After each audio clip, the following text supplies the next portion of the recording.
তার মিমি বাইরে গেছে কাজে, এই যে দরজার পাশে শুয়ে আছে, মিমির জন্য ওয়েট করতেছে। মাম্মাস বয় হাসি দিচ্ছে একটা, ওরে বাচ্চা আমার। তো মিমি আসবে, দেখেন যতক্ষণ না আসবে সে এখানে গরমের ভিতর থাকবে। যদিও পিছনে ফ্যান ছাড়া আছে, কিন্তু ফ্যানের বাতাসটা আর এত দূর তো আসে না। দেখেন ও কীভাবে আছে শুয়ে। তো এরকম আপনাদের জন্য কে কে ওয়েট করে অবশ্যই আমাকে কমেন্ট করে জানাবেন।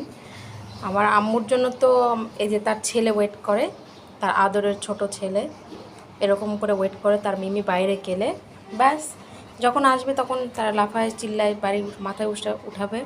আর বাটারটা আছে ডান্স করার জন্য, এই যে পিছনে বসে আছে, ফ্যান ছেড়ে দিচ্ছি আমি এখানে, ও তো রুমে। আর ওরা তো ওখানে গরমে থাকবে, মানে তার মিমি যেখানে থাকবে সে সেখানে। মা মানে যতই কষ্ট হোক, ধরেন যে তার মা ওখানে মানে বাইরে এখন তো বাইরে, এখানে কিন্তু প্রচণ্ড গরম, সে এখানেই থাকবে যতক্ষণ না তার মা আসবে। মায়ের জন্য এত দরদ। এই হুজুর, মিমি পরে আসবে, ততক্ষণ তুমি বেডরুমে থাকো, বেডরুমে ঠান্ডা আছে, কথা বোঝে না।